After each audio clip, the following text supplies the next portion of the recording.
Saludos, bienvenidos a esta séptima sesión del curso de fisiología.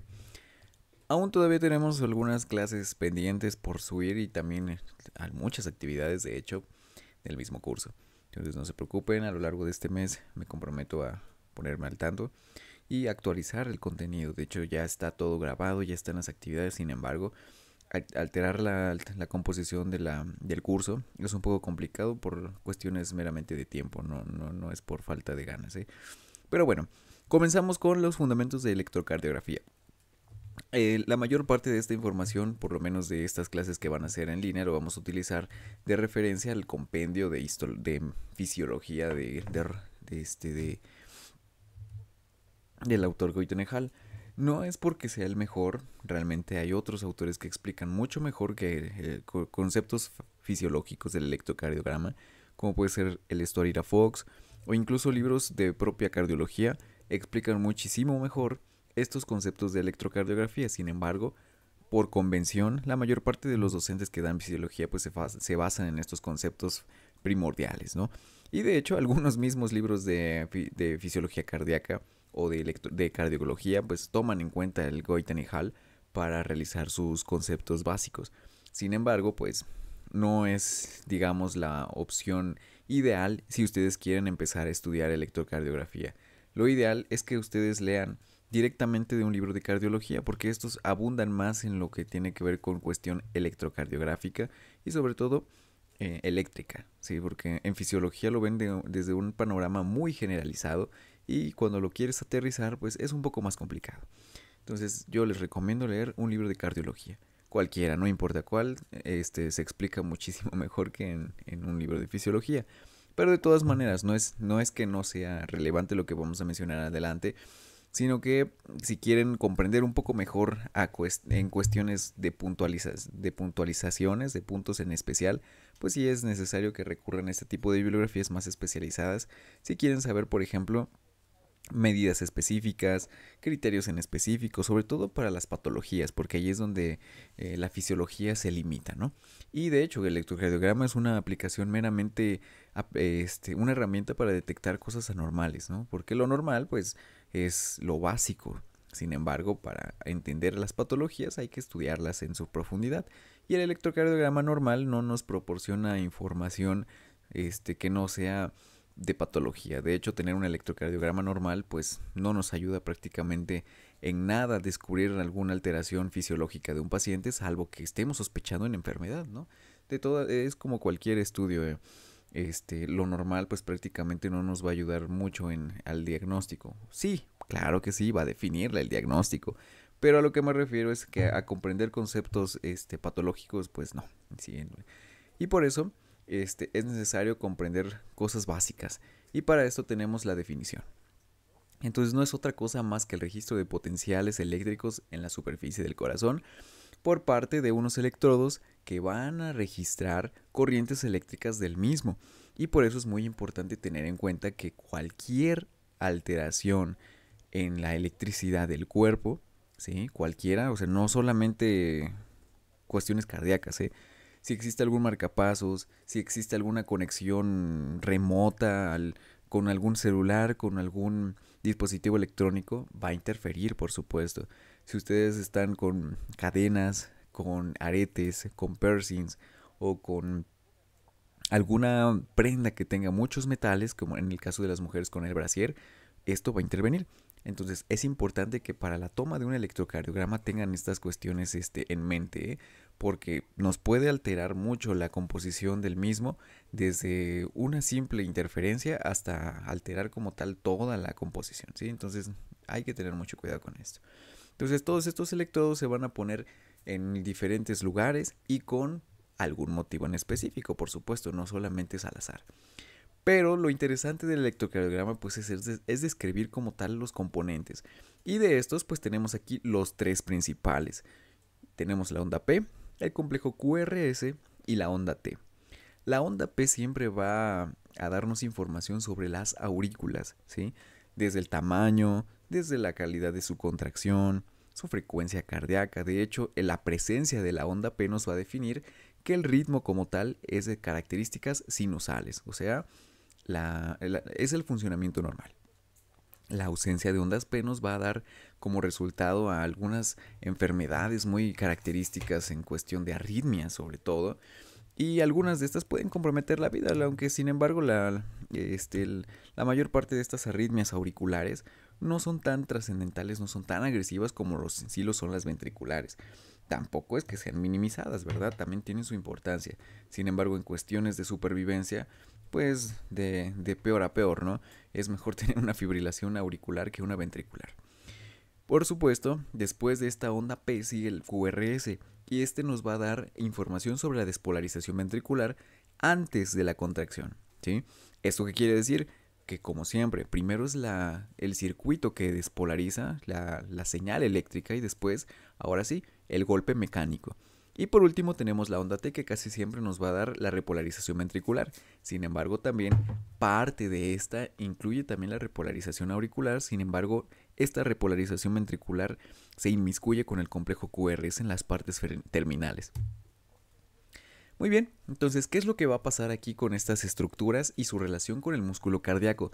Entonces, la onda P va a anteceder inmediatamente la contracción auricular. Acuérdense que aquí primero son las ondas electrocardiográficas y después, ahora sí, el golpe mecánico. ¿Por qué? Porque hay un pequeño desfase entre la electricidad y luego como tal entre la contracción. ¿Sí? No puede ser al mismo tiempo, no puede ser inmediato porque existe un ligero retraso en la actividad de las células. ¿Sí? Acuérdense que vimos los receptores de membrana. Todos estos son sensibles a los cambios de voltaje. Entonces, si no hubiera este tipo de recepción o de cambios meramente por los voltajes, pues evidentemente todo sería de manera inmediata. Y pues sabemos que estos transportes, sobre todo transportes activos por mecanismos de bomba, pues funcionan un poco más lento, ¿no? O sea, no es que sean de horas o de minutos, ¿verdad? O sea, son milisegundos más. Sin embargo, gracias a estos, pues existe una sincronización y un orden en la contracción. Bien, después de la onda P sigue el complejo QRS y este, pues viene con la contracción ventricular. Entonces, onda P, contracción auricular, complejo QRS, contracción ventricular, y por último la onda T va a corresponder casi siempre a la repolarización ventricular, y sin embargo, como se está repolarizando, pues aquí todavía termina la contracción ventricular. De hecho, vamos a ver que esto se le llama periodo de contracción prolongada, y en este pues vamos a ver que los ventrículos todavía tienen una breve función de contracción y posteriormente una relajación y una contracción pues posterior, ¿no? Es un ciclo que empieza y termina y prácticamente pues no vemos ni el inicio ni el fin. Sin embargo, pues aquí vamos a mencionar este ciclo cardíaco como tal por pasos. Bien, también además de estas ondas P, ondas T, complejo QRS, que como tal son deflexiones de la línea isoeléctrica, hay que recordar que en un electrocardiograma hay una línea plana que siempre está constante. Esa línea nos va a dar como tal nuestro parámetro de base, ¿no? Entonces esta línea eléctrica es prácticamente una línea muerta, no una línea en equilibrio. Cuando hay una despolarización, existe un aumento de voltaje y por lo tanto tenemos estas ondas que pueden ser positivas o pueden ser negativas. Entonces, en este caso, las ondas P siempre son positivas excepto en ABR y las ondas T también son positivas excepto en ABR. Bien, ahora, además de que hay ondas, también tenemos intervalos, o sea, pequeños espacios o espacios como tal entre onda y onda o entre onda y complejo QRS o viceversa. Entonces tenemos aquí el intervalo PR o intervalo PQ. En algunos, la mayor parte de la literatura lo menciona como PR, ¿eh? Sin embargo, cuando lo vean como PQ, se refiere exactamente al mismo intervalo. Este debe medir normalmente de 0.16 segundos, o sea, por mucho 4 cuadritos pequeños, o sea, 4 milímetros. ¿Sí? Acuérdense que cada 4 milímetros, cada cuadrito, perdón, cada milímetro equivale a 0.04 segundos. Y por lo tanto, pues el valor normal del PR es de 4 cuadritos pequeños o 4 milímetros. Bien, ¿y esto a qué corresponde? ¿Qué significa el intervalo PR? Al tiempo entre el inicio de la contracción auricular y la ventricular. Bien, Luego tenemos el intervalo QT. Este debe de medir aproximadamente de 0.35 segundos hasta incluso algunas literaturas mencionan hasta 550.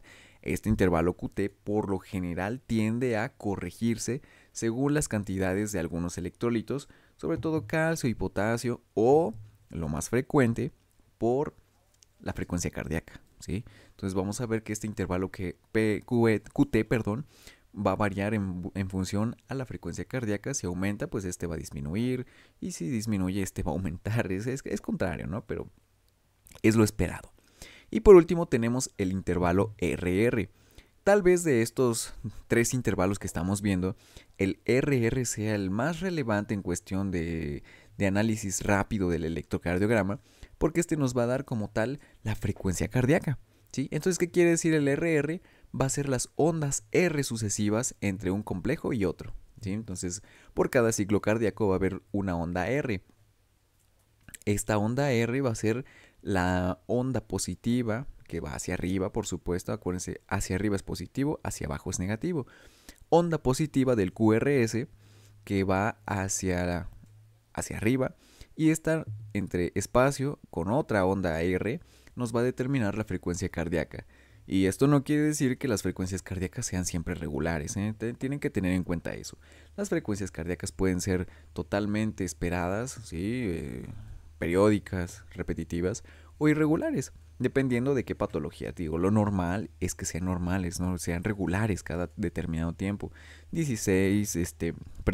60 latidos por minuto, 65, ¿no? Una frecuencia cardíaca, pues, dentro de los parámetros normales. Sin embargo, vamos a encontrar algunas alteraciones del ritmo que pueden generar intervalos RR muy variados, sobre todo la fibrilación auricular, ¿no? Que es de los más frecuentes y donde hay mayor intervalo RR afectado. De hecho, gracias a ese intervalo podemos incluso definir rápidamente una fibrilación auricular. Entonces, aquí tenemos como tal todo el circuito cardíaco del flujo de corriente eléctrica en este corazón. Entonces, nuestro corazón empieza con una despolarización en el tabique ventricular. Obviamente, antes de llegar a esa despolarización al tabique ventricular, recorrió el circuito de despolarización, ¿no? Empezando con el nodo sinusal, posteriormente a los haces internodales, al nodo auriculoventricular, a las de His, a las ramas derecha e izquierda de este haz de His, y por último a las fibras de Purkinje. Sin embargo, aquí lo importante es que la contracción como tal va a empezar en el tabique ventricular. Y este tabique ventricular es el que va a estar dirigiendo como tal toda la contracción cardíaca. Yo sé que muchos autores mencionan que la contracción en la aurícula, que la diástole, la sístole, claro que sí. Sin embargo, aquí la función como bomba del corazón va a depender práctica y exclusivamente del corazón en su función ventricular, ¿sí? Por eso es que les mencionaba, o sea, podemos estar con fibrilación auricular y estar con una presión normal, estar con una frecuencia cardíaca pues un poco variable, pero dentro de lo normal. De ahí veremos si es de respuesta ventricular rápida o lenta. Sin embargo, una fibrilación auricular puede estar presente en alguno de nosotros y no tener ninguna repercusión, ¿no? Salvo que tal vez alguna que otra palpitación o dolor cardíaco torácico, ¿no? Pero como tal no va a comprometer las funciones como si lo haría una fibrilación ventricular. Bien, entonces esta despolarización va a iniciar en el tabique ventricular. Después se va a propagar a las superficies endocárdicas del ventrículo. Esto lo va a hacer desde la superficial hacia el interno, hacia profundidad, electronegativas hacia exteriores electropositivas. ¿Esto qué quiere decir? Que la dirección de la carga es de interno a externo, ¿sí? O sea, la dirección de este vector de despolarización es de adentro hacia afuera, ¿sí?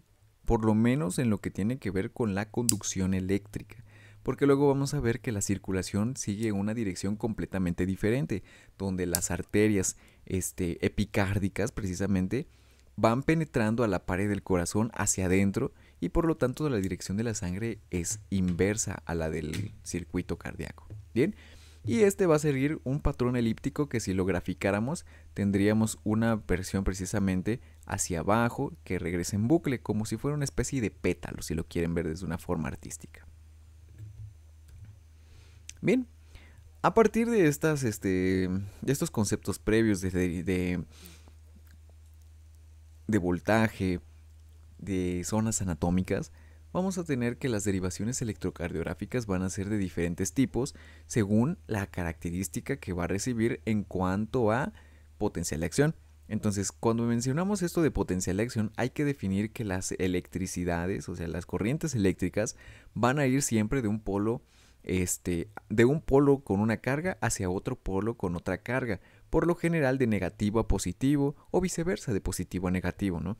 Entonces se requiere que haya polos inversos para que haya un flujo de electrones y por lo tanto las derivaciones electrocardiográficas esos son lo que nos van a ofrecer extremidades que van a tener una polaridad, ¿sí? Por eso es que se mencionan como bipolares, ¿sí? Entonces va a haber una que es positiva y otra negativa, otra que es negativa y otra positiva y cada una va a seguir esas direcciones y en base a esas direcciones vamos a tener diferentes derivaciones que tal cual como si fueran unas cámaras fotográficas, nos van a ofrecer una perspectiva diferente de ese impulso cardíaco que se va moviendo a través del corazoncito. Bien, entonces vamos a tener derivaciones bipolares y derivaciones precordiales.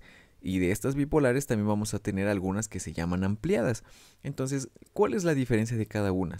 En realidad, pues todas estas derivaciones, estos electrodos van a cuantificar, van a recibir como tal ese impulso eléctrico.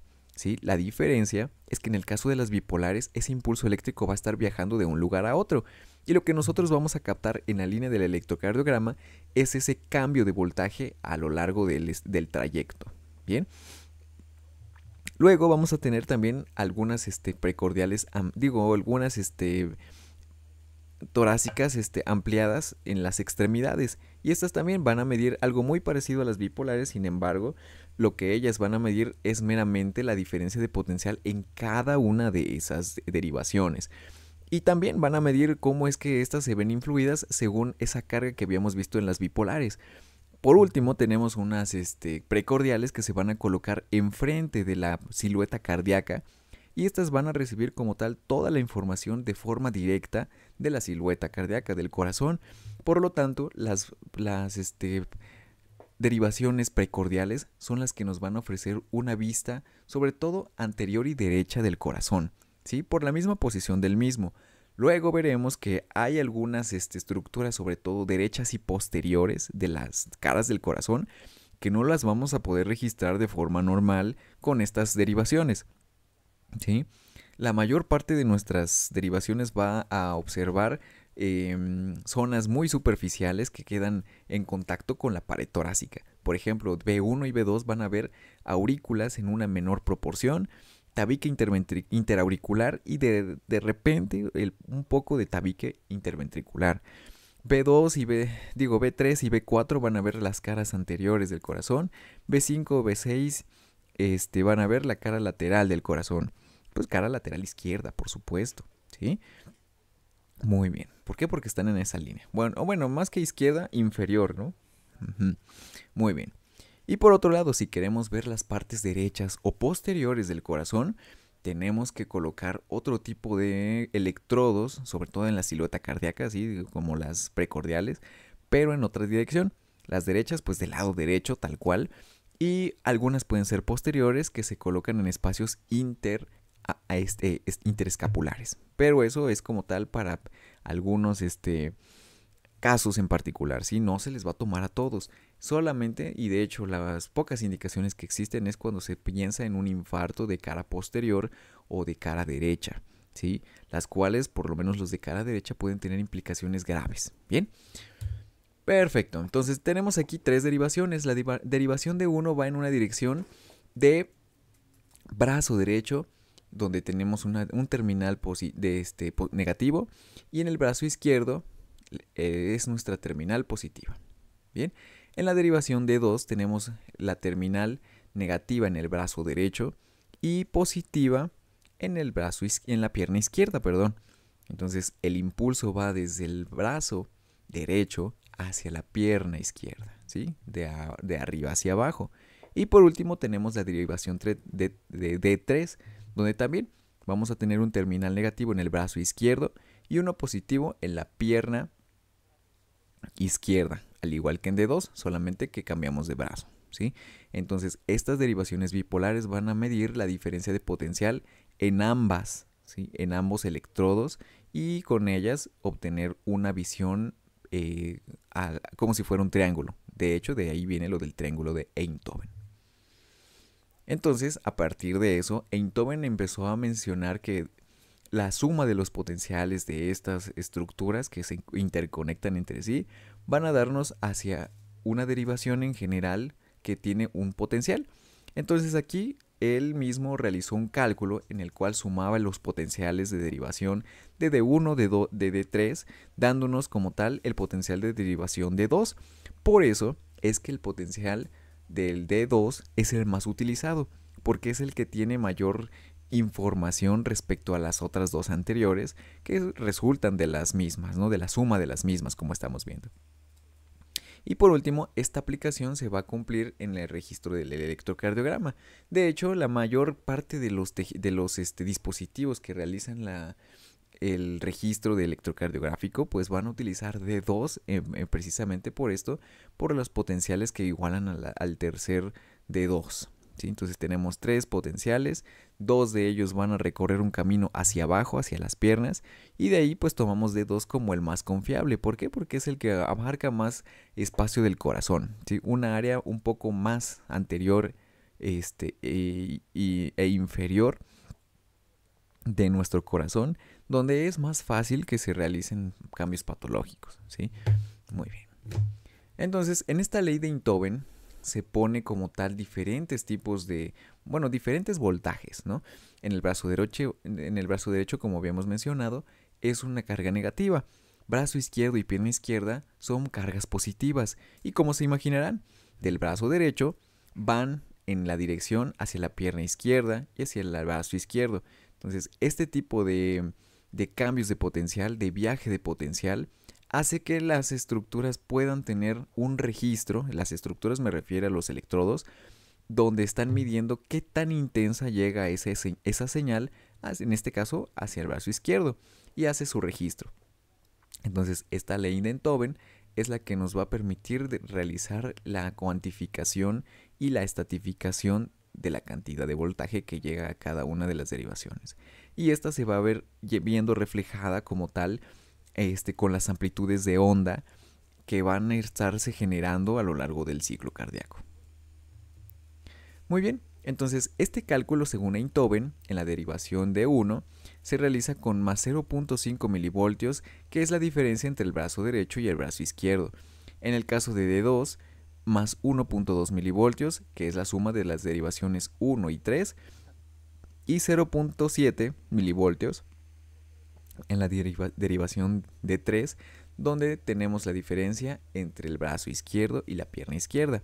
Entonces, todas estas características de las derivaciones nos van a dar información, sobre todo al momento de que se empiezan a generar los registros, ¿sí? Por eso es que D1 de repente puede tener una cantidad de despolarizaciones que son un poco poco visibles, o sea, son ondas muy pequeñas por la misma distancia que pueden llegar a abarcar. D2 nos va a dar la mejor de todas ellas porque es la que abarca como tal la derivación y es la que tiene mayor cantidad de voltaje, como podemos ver. Y por último, la D3 es la que va a tener un poco de parecido con D2 por las mismas direcciones que maneja. Sin embargo, esta va a ir orientada hacia la parte pues meramente izquierda del corazón, ¿bien? Y sobre todo lateral. Entonces, las derivaciones torácicas y precordiales también nos van a servir para tener una silueta cardíaca en la detección de alguna alteración. Por ejemplo, para las anomalías eléctricas o leves de los ventrículos, ¿sí? Cosas que realmente no podríamos registrar con D1, D2 y D3 porque realmente lo que ellas miden es un diferencial de potencial, ¿sí? Como tal no registran nada. Quienes sí registran pues van a ser las precordiales. Entonces aquí vamos a tener de B1 a B6 y estas se van a ir colocando precisamente en las caras cardíacas, B1 y B2 en los cuartos espacios intercostales derecho e izquierdo,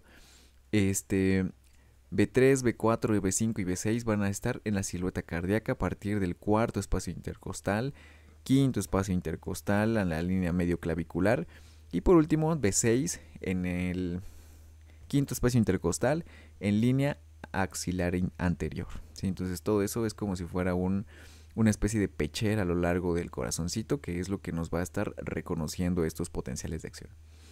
Estas nos van a ayudar sobre todo a detectar anomalías ventriculares. Entonces miren, en caso de B1 y B2 van a estar colocadas en la base del corazón, y estos normalmente pueden llegar incluso a tener QRS negativos, o sea, sus ondas pueden ser despolarizaciones que predominan hacia abajo, ¿no? Hacia lo negativo. ¿Y por qué? Porque acuérdense que aquí el vector de despolarización va hacia abajo en una diagonal, hacia la izquierda, bueno, si lo viéramos desde nuestra perspectiva como médicos, hacia la derecha. Y gracias a esa diagonal que va hacia abajo, en B1 y B2 que están viendo desde arriba, pues vamos a verla directamente negativa. Cosa que cambia en B5 y B6 y B4, donde este potencial de acción ya va hacia ellas mismas, y de hecho aquí es donde se van a colocar los QRS más positivos y con mayor cantidad en su valor de milivoltios. ¿Sí? Van a ser los complejos más grandes en todo el registro electrocardiográfico en B5, B4, B5 y B6. Y aquí, sin tener en cuenta las posibles alteraciones que pueden ser por hipertrofia o por insuficiencia cardíaca. Bien, entonces, tenemos ahora las últimas derivaciones, que son las ampliadas. En el caso de ABR va a estar en el brazo derecho, ABL en el izquierdo, y ABF es una terminal positiva en la pierna izquierda. Entonces recuerden que todas estas estructuras ampliadas van a ser registros un poco mayor en cuanto a voltaje. Sin embargo, todas estas van a ser positivas o monopolares, ¿sí? Entonces no necesitan estar registrando a la vez. De hecho, si no los tuviéramos todos juntos, pues podríamos poner una de estas olas y realizar como tal una medición completa, sin necesidad de estar teniendo tantos y tantas derivaciones. Muy bien. Entonces, todas estas derivaciones, de hecho, al momento de que se piden los electrocardiogramas, lo ideal y lo estandarizado ya por todas las convenciones de cardiología es utilizar 12 derivaciones, ¿sí? Todavía en algunas formaciones universitarias se menciona que al inicio solamente se pedían 6 derivaciones, ¿no? De 1, de 2 y de 3, y B1, B2, B1, B2, B3, B4, B5, B6, ¿sí? 9 derivaciones. O incluso a veces ni siquiera las precordiales se solicitaban. De hecho, los primeros electrocardiógrafos solamente daban de 1, de 2, de 3 y 4 derivaciones precordiales. Entonces realmente eran muy pocas. Y pues se utilizaban máquinas enormes.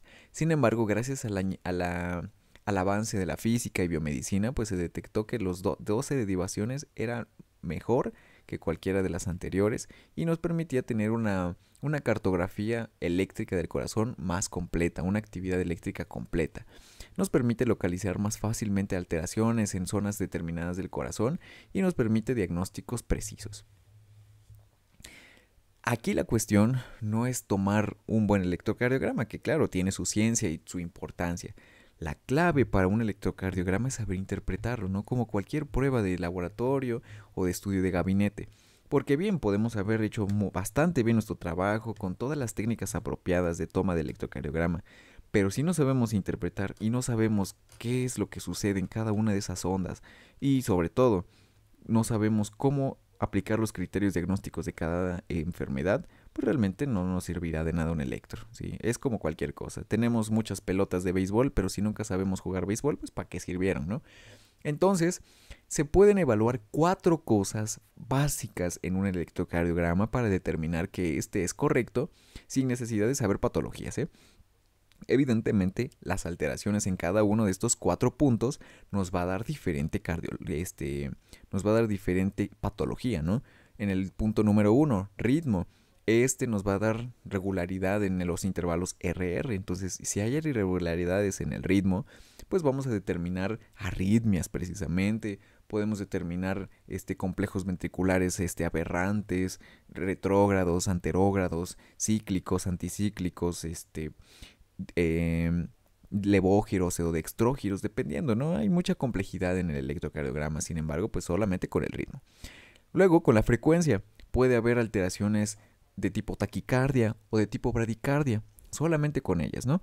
En el eje, aquí podemos determinar la dirección general de la despolarización ventricular y por lo general la desviación del eje nos puede dar como tal una sospecha del mal funcionamiento del circuito eléctrico y no precisamente de forma congénita, ¿eh? Que puede suceder, por supuesto, en algunas canalopatías, pero el eje nos va a ayudar a determinar si hay alguna lesión importante que incluso modifica estructuralmente la dispersión de este impulso eléctrico. Y por último, los intervalos. Estos se van a ver modificados sobre todo en algunas alteraciones electrolíticas de tipo ácido-base o incluso por algunos medicamentos. Entonces sí es importante estar midiéndolos y hacer las correcciones debidas para detectar alteraciones sobre todo de la conducción. Entonces, ¿qué es lo que podemos encontrar de forma común en un electrocardiograma? Pues sobre todo arritmias, alteraciones del ritmo cardíaco normal, bloqueos que son interrupciones de la conducción eléctrica del corazón. Hay muchas alteraciones de este tipo que generan bloqueos y sobre todo estructurales, ¿no? Hipertrofias, aumento del tamaño de las cámaras cardíacas, tanto auriculares como ventriculares. Sí hay isquemia, donde hay, por lo tanto, una especie de supresión del oxígeno, del suministro. O sea, infartos en pocas palabras, ¿no? Bueno, que no siempre isquemia es sinónimo de infarto, sin embargo, todos los infartos van a tener isquemia de forma inicial. Entonces, ¿qué es lo que podemos encontrar en un infarto al miocardio, por ejemplo, en un electrocardiograma? Pues hay muchas cosas características, sin embargo, lo más rápido y más fácil de diagnosticar en un electrocardiograma es la presencia de las ondas ST, o bueno, de la elevación del segmento ST, donde vamos a ver una modificación en las ondas S y sobre todo en la onda T. ¿Sí? En lugar de tener los complejos separados, vamos a verlos juntos. La evolución puede desarrollarse ondas Q patológicas, donde precisamente la onda Q se vuelve mucho más profunda o cumple 2/3 mayores del QRS en sus ondas más positivas, y pues así es como podemos determinar que son demasiado grandes, ¿no? Y en una fase crónica podemos ver que las persistencias de estas ondas van a generar alteraciones en el corazón por la misma estructura dañada a raíz del infarto. El ST por lo general se normaliza y a veces hay incluso una inversión de la onda T. En el caso de la hipertrofia ventricular podemos ver que hay derecha e izquierda. En el caso de la izquierda vamos a ver que el QRS va a aumentar de voltaje en las derivaciones izquierdas, B5, B6, B4, ¿no? Que son izquierdas. Y en la hipertrofia ventricular derecha vamos a ver que el aumento va a ser en las derechas, precisamente donde está más o menos visto el corazón derecho. Obviamente en ABR, y en el caso de las precordiales en B1 y B2, que esas son las únicas que normalmente verían a la derecha. Si hay una alta sospecha de que hay hipertrofia ventricular derecha o algún infarto en el lado derecho, pues se colocan derivaciones precordiales del lado derecho. Una de las alteraciones más frecuentes que van a alterar nuestro electrocardiograma y que son criterios de urgencia médica, bueno, más de urgencia, emergencia, porque si no se corrigen la persona puede llegar a morir en menos de una hora o incluso en menos de 5 minutos, son estos, las alteraciones con el potasio y con el calcio, ¿sí? En el caso del potasio va a haber ondas tepicudas y ensanchamiento del QRS, en el caso de que el potasio esté elevado. Y en el contrario, vamos a encontrar ondas U y las ondas T se van a estar aplanando. Entonces, cualquiera de las disminuciones o aumentos importantes del potasio va a tener considerables consecuencias a nivel cardíaco, desde una simple bradicardia o taquicardia hasta fibrilaciones ventriculares, ¿sí? Son muy importantes. Por otro lado, el calcio va a ayudar a retrasar la despolarización, alargando o acortando, sobre todo acortando el QT en el caso de la hipercalemia. En la hipocalemia pasa lo contrario, se alarga el QT. Entonces esto puede llevar a unos trastornos de la conducción, puede haber bloqueos, semibloqueos o incluso bradicardias, ¿no? Contracciones ventriculares espontáneas que pueden desencadenar fibrilación. Entonces los electrolitos parecen insignificantes, pero nos pueden o salvar o matar. En algunas arritmias supraventriculares, como la fibrilación auricular, el electrocardiograma se va a caracterizar por la ausencia de las ondas P o tener ritmos completamente irregulares, ¿sí? Aquí puede tener en un cuadro de 5 segundos una frecuencia de 200 y en el siguiente una frecuencia de 80 y así va a ir regulándose, no se repite para nada. De hecho, los complejos ERR van a estar muy asimétricos, ¿eh? No son periódicos. De hecho, la fibrilación auricular es como tal la arritmia en su mejor esplendor de definición, ¿no? Acuérdense que arritmia es que no tiene ritmo y como tal, la fibrilación auricular es de las pocas que no va a tener ritmo nunca, ¿sí? Entonces los latidos cardíacos, incluso desde la auscultación, se van a oír muy irregulares, ¿sí? Por otro lado tenemos el flúter auricular. Este va a coincidir un poco en la fisiopatología de la fibrilación, sin embargo aquí las ondas van a ser de tipo F y por lo general estas corresponden a ondas RR regulares, y a diferencia de la fibrilación auricular, el flúter casi siempre tiene una frecuencia cardíaca pues todavía conservada en cuanto a regularidad. O sea, sí van a estar taquicárdicos, sin embargo no van a estar arrítmicos, ¿no? Y por último tenemos las taquicardias supraventriculares, donde los QRS van a estar algo cortos, estrechos, pero las frecuencias cardíacas van a estar por arriba de 120, ¿eh? De 120 incluso hasta 300, según las características. En el caso de las ventriculares vamos a tener las extrasístoles ventriculares, que son complejos o despolarizaciones ventriculares que no preceden con una onda P, o sea, son ritmos de escape, incluso algunos lo mencionan, o extrasístoles, ¿no? Y estas se dan precisamente porque las mismas estructuras cardíacas se contraen sin necesidad de una dirección como tal, y por lo tanto son peligrosas. La taquicardia también ventricular va a ser la sucesión compleja de QRS anchos y aberrantes. Y la fibrilación ventricular va a ser la actividad eléctrica caótica, completamente caótica, ¿sí? Con actividad eléctrica sin complejos QRS identificables. O sea, son como tal puras ondas que no se van a poder diferenciar de nada, ¿sí? No es el patrón completo que estamos listos o estamos acostumbrados a ver, y es criterio precisamente de intervenir con corrección eléctrica. Otras alteraciones son los bloqueos de rama, que pueden ser izquierdos o derechos, según sus características pueden ser en B1 y B6, y las morfologías aquí de las ondas van a ser las que nos van a delatar si es derecho o izquierdo, y si está, para empezar, presentes o ausentes. En la pericarditis también hay cambios en el mismo electrocardiograma que va por fases. En la fase 1 hay una elevación difusa del ST cóncava. En la fase 2 hay una normalización del ST y se aplana la onda T. En la fase 3 hay una inversión generalizada de la onda T y en la fase 4 se normaliza el electrocardiograma. Entonces aquí hay como tal evoluciones del electrocardiograma, pero no tiene tanta relevancia al momento de estar en clínica porque o a menos que esté muy monitorizado el paciente, podemos llegar a estar viendo cómo avanza todo, pero la mayor parte de las veces vamos a verlo solamente en un estadio y difícilmente lo podremos diagnosticar de forma inicial como pericarditis, a menos de que ya tenga el antecedente.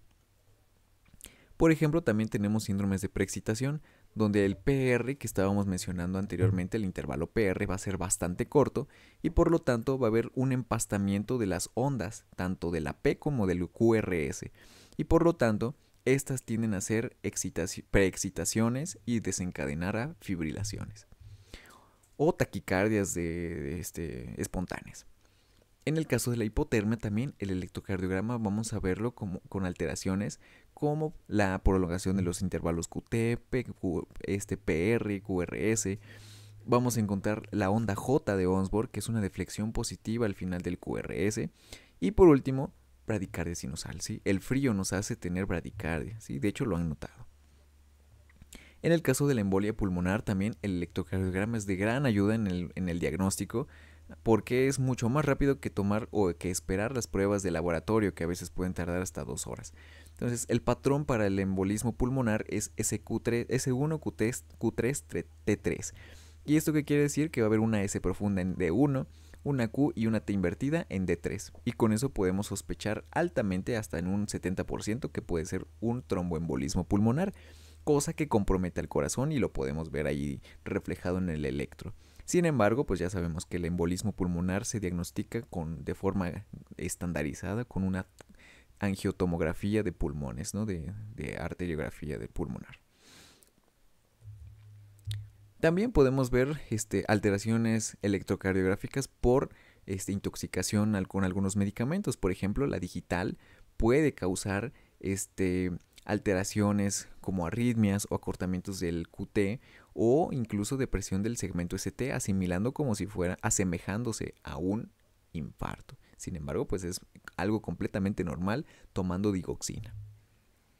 Y bien, por lo menos en un entorno clínico, la electrocardiografía hasta ahora no se ha desarrollado tanto como nosotros quisiéramos, porque la mayor parte de los registros ya se tienen identificados y no se ha descubierto cosas nuevas, y las cosas que se están investigando actualmente son a nivel celular, que si la bomba funciona bien, que si los genes se activan mal, o la forma en que se regula la frecuencia cardíaca a nivel del sistema nervioso central. Son un poco más complicados meramente que la toma del electrocardiograma.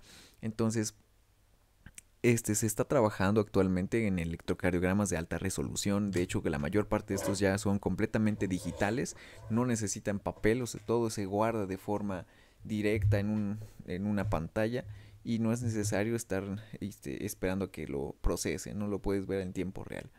También existe, últimamente se realiza ya con mayor frecuencia los electrocardiogramas ambulatorios, que son los Holters, ¿no? Para estar detectando arritmias de forma ambulatoria en casa, y pues como sabemos, no siempre lo vamos a poder llegar a ver así de forma directa.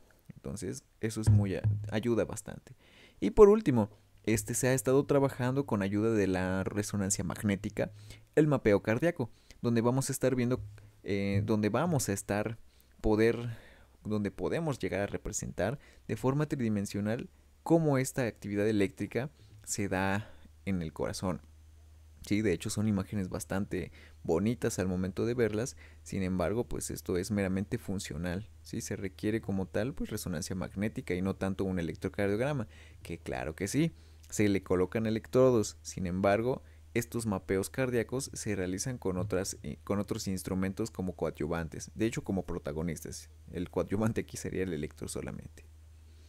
Muy bien, y con esto terminamos la clase, esperando que tomen el electro como una herramienta esencial en la cardiología.